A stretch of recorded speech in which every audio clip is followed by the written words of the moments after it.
हिमाचल प्रदेश में भारी बारिश की वजह से बेहद तबाही देखने को मिल रही है। पिछले 3 दिनों से हो रही बारिश के चलते जो आपदा यहां आई है, 20 लोगों की जान इस आपदा ने लील ली है। इसके अलावा लगातार नदी नाले उफान पर बने हुए हैं और जो खबर यहां से मिल रही है, 1328 सड़कें बंद हैं। आधा हिमाचल इस वक्त ब्लैकआउट में जी रहा है। 1800 रूटों पर बस सेवाओं को बाधित कर दिया गया है।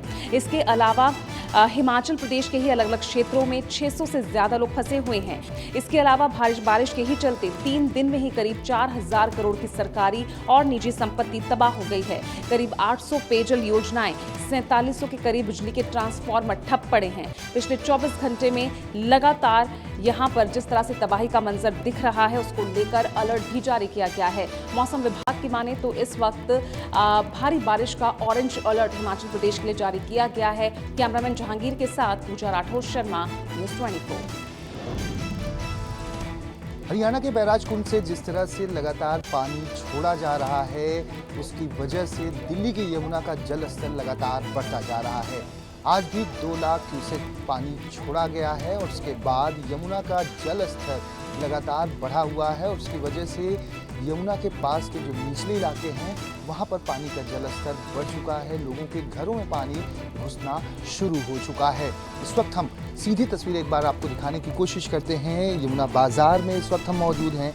यमुना बाज़ार में आप देख सकते हैं, यहाँ पर पानी का जल स्तर जो बढ़ा हुआ है, उसकी वजह से हर दूसरे घर में पानी यहाँ पर भरना शुरू हो चुका है। जो खतरा मंडरा रहा है, जो सबसे निचले इलाके हैं, सीलमपुर की किसान बस्ती का है, सोनिया विहार में एमसीडी टोल का है, पुराने लोहे का पुल जो पूरी तरह से आज सुबह से ही प्रशासन के द्वारा बंद कर दिया गया है, आईएसबीटी वाली किसान बस्ती, अन्नपूर्णा मंदिर, उस्मानपुर पुस्ता, बदरपुर खादर गांव और सबपुर बस टर्मिनल और गढ़ी मांडू गांव, ये वो 9 ऐसे इलाके हैं जहां पर खतरा लगातार मंडरा रहा है। दिल्ली में हालांकि बारिश अभी बंद है तो स्थिति थोड़ी सामान्य है, लेकिन स्थिति और से बदतर हो जाएगी जब पानी का बहाव और तेज होगा।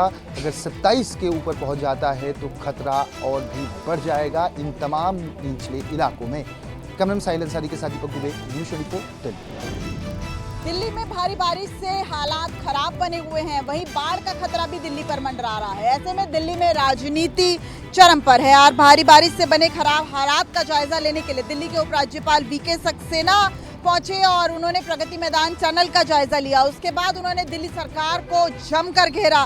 वीके सक्सेना ने कहा कि दिल्ली की जनता जलभराव से परेशान है, सीवेज की सफाई नहीं होती, सालों साल से जो नहीं हुआ है उसकी वजह से जलभराव होता है। उपराज्यपाल ने यह भी कहा कि यमुना नदी और नजफगढ़ नाले की जल धारण क्षमता में सुधार के लिए सरकार को नियमित रूप से उनसे गाद निकालने की जरूरत है। उन्होंने कहा ऐसा नहीं किए जाने से दिल्ली में जगह जगह पानी जमा हो रहा है। साथ ही साथ वीके सक्सेना ने कहा कि हर साल मानसून में पानी भर जाना और लोगों की परेशानी जलभराव और जाम से हो जाना एक रिचुअल की तरह है। एलजी के इस वार पर सौरभ भारद्वाज, जो कि दिल्ली में मंत्री है, उन्होंने पलटवार किया और कहा कि नाले की सफाई का काम आखिर किसका है, ये एलजी विनय कुमार सक्सेना जरूर बताएं। और इतने समय से वो कहां थे जो आज जब बाढ़ और बारिश से दिल्ली वाले परेशान हैं, तो वो लगातार दिल्ली का दौरा कर रहे हैं। कैमरामैन मिंटू सिंह के साथ दिव्या अग्रवाल, दिल्ली, न्यूज़ 24। हरियाणा और हिमाचल में लगातार 3 दिन से हो रही बारिश के कारण हरियाणा में बाढ़ जैसे हालात हो गए हैं। आपको बता दें कि 28 साल पहले इस तरह की तस्वीरें देखने को मिली थी, जब 1995 में इसी तरह की बारिश की वजह से हरियाणा जो है वो जलमग्न हो गया था। आपको बता दें कि हरियाणा के मुख्यमंत्री मनोहर लाल खट्टर जो हैं वो दिल्ली के लिए रवाना हो गए हैं और बाढ़ के हालातों की जो जानकारी है वो प्रधानमंत्री नरेंद्र मोदी को आज देंगे। साथ ही आपको बता दें कि हरियाणा में आज 3 जिलों में भारी बारिश का अलर्ट है। इसमें अंबाला, करनाल और पंचकुला शामिल है। वहीं लगातार बारिश के कारण हरियाणा की जीटी रोड बेल्ट ज़्यादा प्रभावित हुई है। यहाँ करीब 9 जिलों के 600 गांव पानी से प्रभावित हैं। सबसे बुरा हाल अंबाला का है, जहां अभी भी 40% जो हिस्सा है वो पानी से भरा हुआ है। वहीं कैथल में घग्गर नदी खतरे के निशान से 3 फीट ऊपर बह रही है। हरियाणा के मुख्यमंत्री मनोहर लाल खट्टर ने सभी अधिकारियों को ग्राउंड पर रहने का निर्देश दिया है। प्रशासन की अगर बात करें तो वो ग्राउंड जीरो पर मौजूद हैं और कोशिश की जा रही है कि लोगों को ज़्यादा से ज़्यादा मदद पहुँचाई जा सके। चंडीगढ़ से कैमरा पर्सन इंद्रजीत के साथ अमित पांडे, न्यूज़ 24। उत्तराखंड मौसम विभाग के रेड अलर्ट जारी करने के बाद पूरे प्रदेश में तबाही देखने को मिल रही है। लगातार बरसात के चलते पहाड़ी मैदानी क्षेत्रों में काफ़ी नुकसान हो गया है। रुक रुक का हो रही बरसात के चलते आम जनजीवन प्रभावित हो गया है। उत्तराखंड में लगातार मूसलाधार बरसात के चलते इन दिनों हालात बेहद नाजुक हो चुके हैं। पूरे उत्तराखंड में अलर्ट जारी कर दिया गया है। हालात ये हैं कि गंगा नदी और उसकी सहायक नदियां उफान पर हैं। बीते रोज केदारनाथ के पास ग्लेशियर टूटने की घटना से शासन प्रशासन और सख्ते में आ गया है। सीएम पुष्कर सिंह धामी ने आज भारी बारिश का अलर्ट जारी होने के बाद उत्तराखंड में खास एहतियात बरतने को लेकर जनता से अपील भी की है। तेज बरसात से एशिया के सबसे बड़े बांध टिहरी बांध का जलस्तर भी लगातार बढ़ रहा है, जिसके चलते बांध से 150 क्यूमेक्स पर पानी को गंगा में छोड़ा जा रहा है। बहरहाल उत्तराखंड के मुख्यमंत्री पुष्कर सिंह धामी 24 घंटे पल पल के घटनाक्रम पर नजर रखे हुए हैं। उन्होंने प्रदेश के सभी जिलाधिकारियों को 24 घंटे अलर्ट रहने को कहा है, क्योंकि हालात ऐसे कब तक रहेंगे कुछ कहा नहीं जा सकता। अमित रतूड़ी, ऋषिकेश। क्या साबरमती नदी में क्रूज की सवारी की वजह से बारिश में डूब रहा है अहमदाबाद शहर? ये सवाल उठाया है विपक्ष में बैठे कांग्रेस ने, जिनका ये मानना है कि क्रूज की सवारी के चलते साबरमती नदी का जल स्तर बढ़ाया गया है और इसकी वजह से बारिश होने पर जो जल की निकासी, शहर के जल की निकासी जो पानी में होनी चाहिए वो नहीं हो पा रही है। और ऐसे कई मुद्दों को लेकर आज कांग्रेस ने एक महानगर पालिका के खिलाफ विरोध प्रदर्शन भी किया, जहां पर एक सिग्नेचर कैंपेन शुरू कर अहमदाबाद महानगर पालिका के असफल कार्य प्रणाली का विरोध किया गया। महानगर पालिका की गैर जिम्मेदाराना नीतियों के खिलाफ नारेबाजी और प्रदर्शन कर रहे कांग्रेसी नेताओं को पुलिस ने हिरासत में ले लिया। कांग्रेस का कहना है कि प्री मॉनसून एक्टिविटी और प्रो मॉनसून एक्टिविटी दोनों में ही महानगर पालिका बुरी तरह से असफल रही है। सड़कों पर जगह जगह गड्ढे बने हुए हैं, खस्ता हाल सड़कें हैं और शहर बदहाल हो चुका है। कैमरामैन प्रभात के साथ भूपेंद्र सिंह, अहमदाबाद न्यूज़ चैनल। पंजाब में 3 दिन की बारिश के बाद आखिर धूप खिल चुकी है, लेकिन वहीं पर लोग बाढ़ से बुरी तरह पीड़ित हो चुके हैं। और इसी के चलते ही पंजाब सरकार द्वारा भी कहा जा रहा है कि जो स्थिति कंट्रोल के अंदर है। और वहीं पर इस समय 27 NDRF और आर्मी की अलग अलग यूनिटें पंजाब के अलग अलग ज़िलों में काम भी कर रही हैं। और यही कारण है कि पटियाला में जो स्थिति है काफ़ी चिंताजनक बनी हुई है। और पंजाब के क्योंकि पटियाला में चाहे वो घग्गर दरिया है, SYL है, या फिर दूसरे नदियां नाले हैं जो बरसाती हैं, 25 दर्रा है। और उसी के चलते ही पटियाला के दर्जनों गांव पानी की चपेट में आ चुके हैं। और इसी के चलते ही जिस तरह से ब्यास और सतलुज दरियाओं का जो संगम है, हरीके पतन के भी पूरे गेट खोल दिए गए हैं। और अब फाजिल्का के लोगों को अलर्ट पर रहने के लिए भी कहा गया है। पहाड़ों पर जो बरसात हो रही है उसी का असर अब मैदानी इलाकों में धीरे धीरे देखने को मिल रहा है।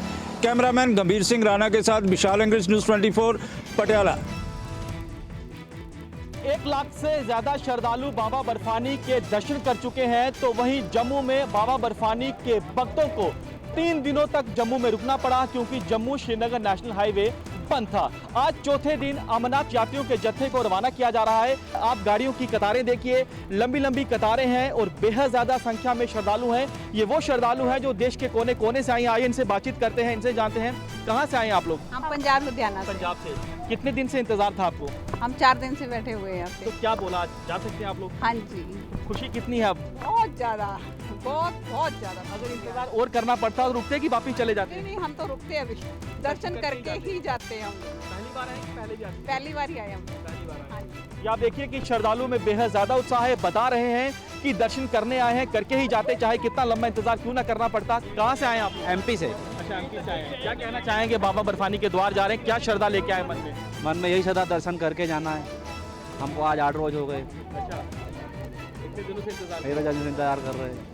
आप सुन सकते हैं श्रद्धालुओं में बेहद ज्यादा उत्साह है, खुशी है। खुशी इस बात को लेकर है कि बेशक लंबा इंतजार करना पड़ा, लेकिन लंबे इंतजार के बाद ये बाबा बर्फानी के दर्शनों को जा रहे हैं। कैमरामैन पवन के साथ पंकज शर्मा, न्यूज़ 24 जम्मू। पश्चिम बंगाल पंचायत चुनाव शुरू से ही हिंसा भरा हुआ है। करीबन 40 से ज्यादा पंचायत चुनाव में लोगों की मौत हो चुकी है।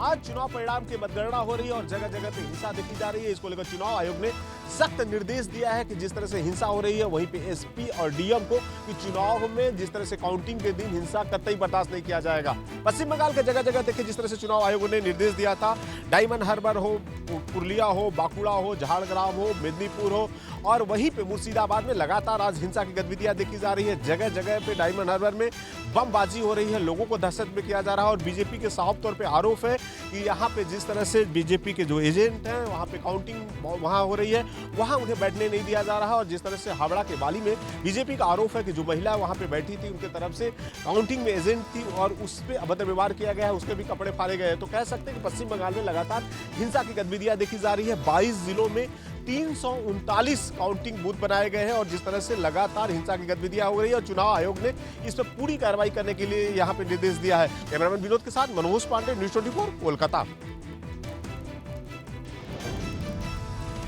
एक तरफ पश्चिम बंगाल में पंचायत चुनाव की काउंटिंग चल रही है तो वहीं टीएमसी और बीजेपी के बीच आरोप प्रत्यारोप का दौर भी जारी है। बीजेपी ने ममता बनर्जी पर लोकतंत्र की हत्या का आरोप लगाया है। आपको बता दें, बीजेपी ने यह आरोप लगाया है कि केंद्रीय फोर्सेज के होने के बावजूद उसकी डिप्लॉयमेंट गलत तरीके से की गई, इसलिए 45 लोगों की मौत हो गई और इसके लिए ममता बनर्जी जिम्मेवार है।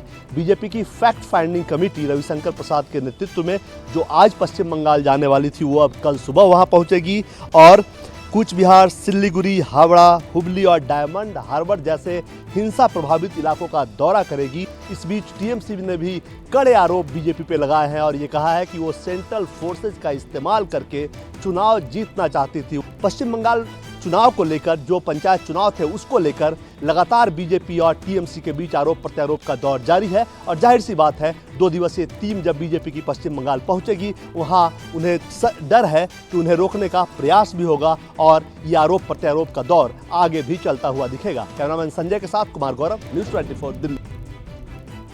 बिहार विधानसभा के मानसून सत्र के आज दूसरे दिन बीजेपी ने न केवल बिहार विधानसभा बल्कि विधान परिषद में भी जमकर हंगामा किया।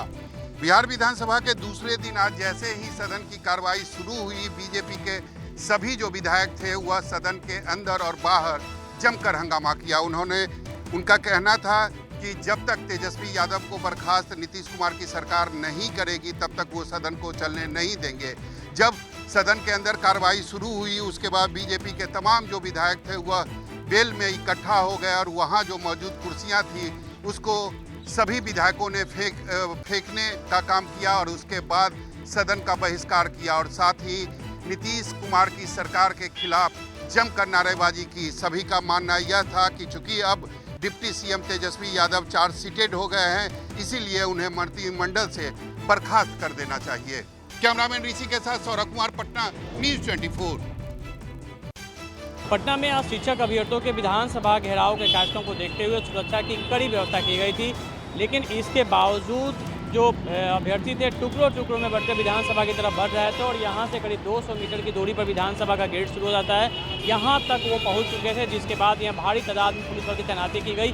कुछ जो शिक्षक नेता थे उन्हें डिटेन किया गया, उसके बाद उन्हें दूसरे रास्ते से वे गर्दनी बाग जो धरना स्थल है वहाँ भेजा गया और गर्दनी बाग धरना स्थल पर आज बिहार के कोने कोने से करीब हजारों की संख्या में जो शिक्षक अभ्यर्थी है वो वहाँ पे पहुँचे थे और वहाँ पे उन्हें रोका गया। चारों तरफ से बैरिकेडिंग की गई थी। पटना के अलग अलग इलाकों में, चाहे वो गांधी मैदान के इलाका हो, डाक बंगला हो, उन तमाम इलाकों में बैरिकेडिंग की गई और इन अभ्यर्थियों को वहाँ रोका गया था और विधानसभा के आसपास सुरक्षा व्यवस्था काफ़ी बढ़ा दी गई थी।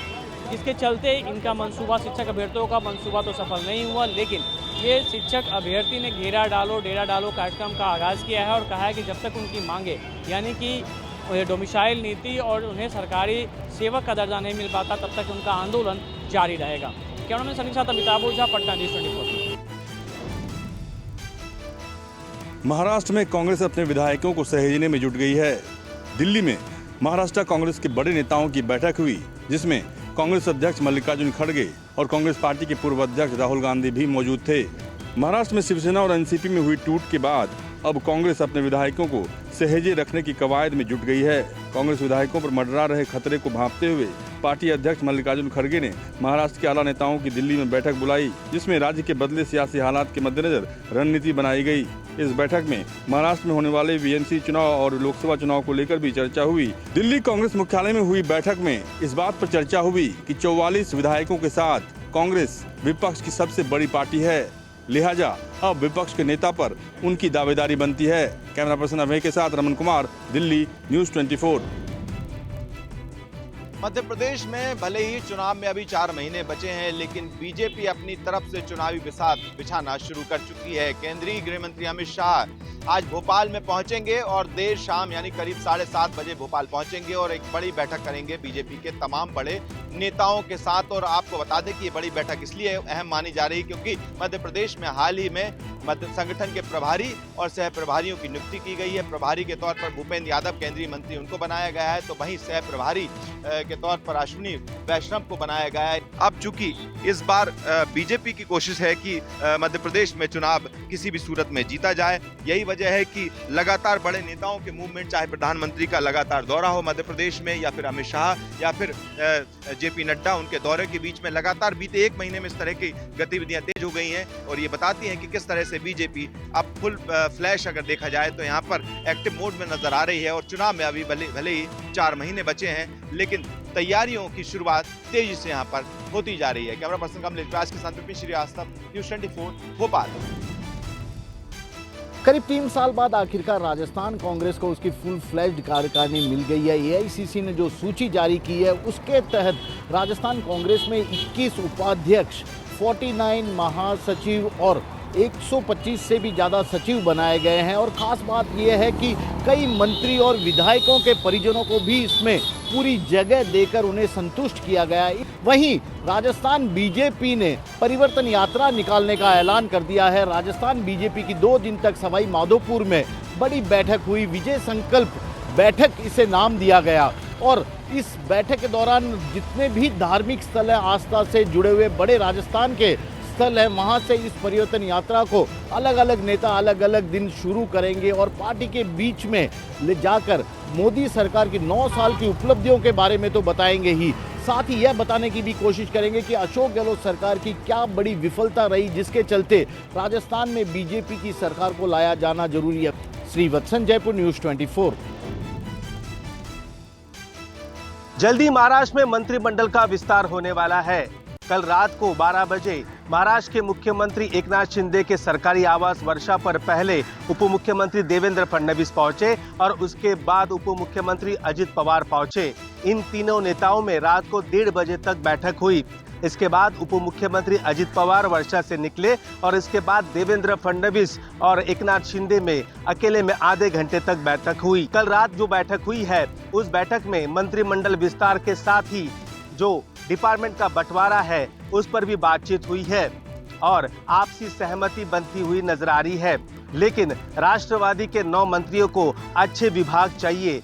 इसके साथ ही शिंदे के सरकार में जो शिंदे गुट के विधायक हैं उन्हें भी ज्यादा मंत्री पद की अपेक्षा वहां पर है। हालांकि अगले 24 से 48 घंटे में मंत्रिमंडल विस्तार के आसार साफ नजर आ रहे हैं।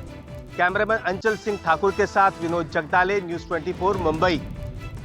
महाराष्ट्र के पूर्व मुख्यमंत्री और शिवसेना यूबीटी के नेता उद्धव ठाकरे के बयान से महाराष्ट्र में घमासान मच गया है। उद्धव ठाकरे ने देवेंद्र फडणवीस को नागपुर का कलंक बता दिया। उनके इस बयान के बाद भारतीय जनता पार्टी पूरी तरह से आक्रामक हो गई है। भारतीय जनता पार्टी के युवा मोर्चा के जो कार्यकर्ता हैं उन्होंने जगह जगह पर उद्धव ठाकरे के पुतले जो हैं वो जलाए हैं। इसके अलावा नागपुर में एयरपोर्ट के पास लगे उद्धव ठाकरे के पोस्टर्स को भी फाड़ दिया है। उद्धव ठाकरे पर पलटवार करते हुए फडणवीस ने सबसे पहले कलंक का मतलब समझाते हुए उन्हें कलंक का पीलिया बताया और इलाज की भी सलाह दे दी है। वहीं भारतीय जनता पार्टी के वरिष्ठ नेता नितिन गडकरी ने उद्धव ठाकरे के इस बयान की निंदा की है। उन्होंने कहा कि राजनीतिक बयान जो है वो निचले स्तर पर जा पहुंची है, जो महाराष्ट्र की संस्कृति नहीं है। वहीं विरोध के बाद उद्धव ठाकरे ने कहा कि वो अपने कलंक वाले बयान पर कायम है। कैमरामैन सुनील भारती के साथ राहुल पांडे, न्यूज़ 24, मुंबई। सत्ता में शामिल होने के बावजूद एनसीपी अजित पवार गुट के विधायक और विधानसभा के उपसभापति नरहरि झिरवल ने बड़ा बयान दिया है।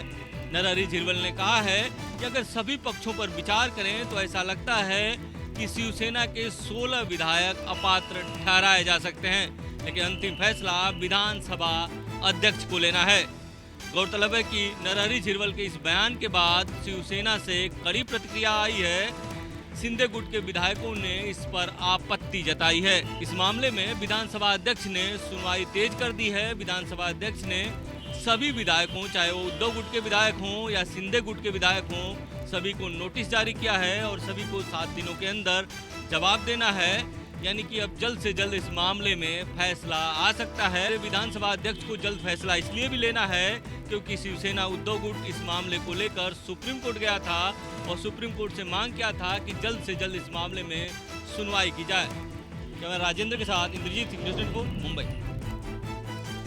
जीएसटी की काउंसिल में केंद्रीय वित्त मंत्री निर्मला सीतारमण और दिल्ली और पंजाब के वित्त मंत्रियों के बीच तीखी नोकझोंक हुई। बैठक के दरमियान दिल्ली के फाइनेंस मिनिस्टर आतिश और पंजाब के वित्त मंत्री हरपाल सिंह चीमा ने केंद्रीय सीतारमण के साथ तीखी नोकझोंक की। इन दोनों ही राज्यों में आम आदमी पार्टी की सरकार है। जीएसटी परिषद की इस बैठक में ऑनलाइन गेमिंग पर टैक्स, इनपुट टैक्स क्रेडिट का दावा करने के नियमों को सख्त करने पर विचार किया जा रहा था। इसके अलावा सिनेमा घर में परोसे जाने वाले खाने पीने के सामान को सस्ता करना, कैंसर के इलाज में इस्तेमाल होने वाली दवा पर टैक्स में छूट देने का भी चर्चा का एजेंडा शामिल था। दिल्ली के वित्त मंत्री आतिशी ने जीएसटी काउंसिल की बैठक के बाद बताया कि जिस तरीके से बीते 7 जुलाई को केंद्र ने जीएसटी को पीएमएल यानी prevention of money laundering act के तहत लाया है, उससे छोटे व्यापारियों पर एक शिकंजा कसने की तैयारी है। कैमरामैन अमित राग के साथ ऋषिकेश कुमार, न्यूज़ 24 दिल्ली।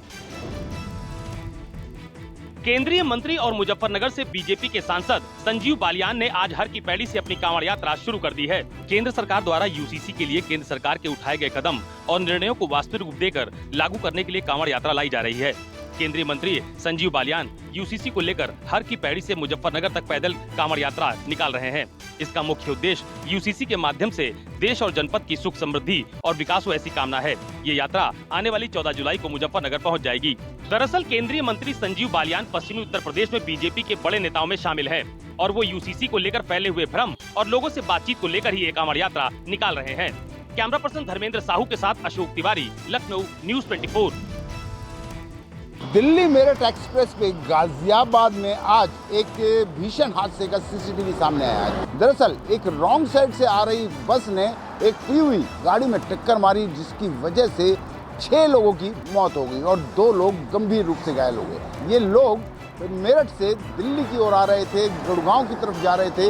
इस एक्सप्रेस वे पर कम से कम 100 की स्पीड अलाउ है, तो 100 की स्पीड से ये गाड़ी जा रही थी। उधर से रॉन्ग साइड से जो बस आ रही थी उसने आमने सामने टक्कर मारी और इस सीसीटीवी को देखकर हर कोई दहल गया। वहीं यूपी के मुख्यमंत्री योगी आदित्यनाथ ने भी ट्वीट कर ये संवेदनाएं की हैं और इस एक्सीडेंट की पूरी जांच करने के लिए कहा है। 2 लोग इसमें, एक 8 साल का बच्चा और एक युवक इसमें गंभीर रूप से घायल हो गए हैं, जिनको अस्पताल में भर्ती कराया गया है। लेकिन 6 लोगों की मौत मौके पे हो गई है, जिसमें से 2 महिलाएं, 2 पुरुष और 2 बच्चे थे। कैमरामैन कालीकांत के साथ विनय सिंह, न्यूज़ 24 गाजियाबाद।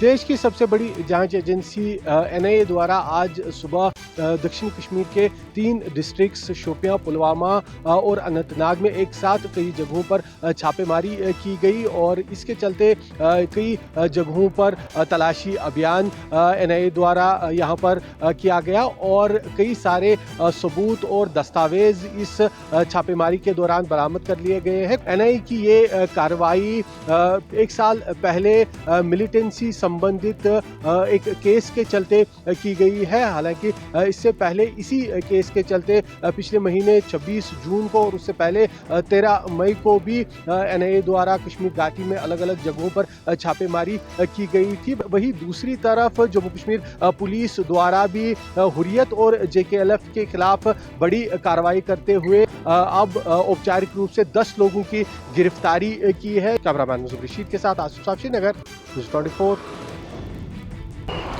पाकिस्तान की ओर से लगातार आतंकियों को भारतीय सीमा में घुसपैठ करवाने की कोशिश की जा रही है। पाकिस्तान ये कोशिश कर रहा है कि ज़्यादा संख्या में आतंकियों को अंतर्राष्ट्रीय सीमा और नियंत्रण रेखा के जरिए घुसपैठ करवाई जा सके, ताकि ये आतंकी जम्मू कश्मीर में बड़े आतंकी हमले को अंजाम दे सकें और अमरनाथ यात्रा में खलल डाल सकें। बीते कल भारतीय सेना के हाथ बड़ी कामयाबी लगी है।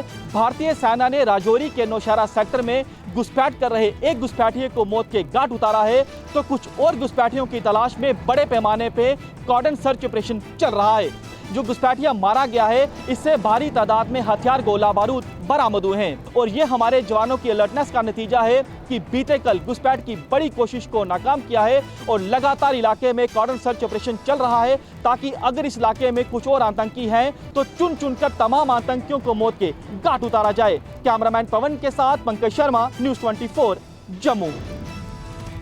बिहार में एक तरफ 4.5 लाख नियोजित शिक्षक हड़ताल पर हैं, वो शिक्षा नीति के विरोध कर रहे हैं, वे दूसरी तरफ शिक्षा विभाग रोज रोज एक नया फरमान जारी कर रहा है। शिक्षा विभाग के अपर प्रधान सचिव के पाठक ने एक नया फरमान जारी किया है, जिसके मुताबिक अब स्कूल के टाइमिंग के दौरान मोबाइल के इस्तेमाल पर रोक लगा दिया है। मुख्य सचिव ने जो आदेश निकाला है उसमें साफ तौर पे कहा है कि कई बार ऐसा देखा गया है कि स्कूलों में पढ़ाई के दौरान शिक्षक मोबाइल में व्यस्त रहते हैं और इस दौरान वो रील्स या फिर व्हाट्सएप चेक करते रहते हैं, जिससे पढ़ाई बाधित होती है। इसलिए इस आदेश के तहत सभी शिक्षा निदेशकों को ये आदेश दिया गया है कि वो अपने इलाके में तमाम विश्वविद्यालयों में इसे कड़ाई से लागू करें कि कोई भी शिक्षक यदि क्लास के दौरान मोबाइल का इस्तेमाल करते हुए पाया जाता है तो उसके खिलाफ कठोर कार्रवाई की जाएगी। और ऐसा इसलिए किया गया है कि कई शिक्षक अपने क्लासरूम की वीडियो वायरल करते थे, कई डांस के वायरल करते थे। कैमरामैन सनी के साथ अमिताभ ओझा, पटना न्यूज़ 24।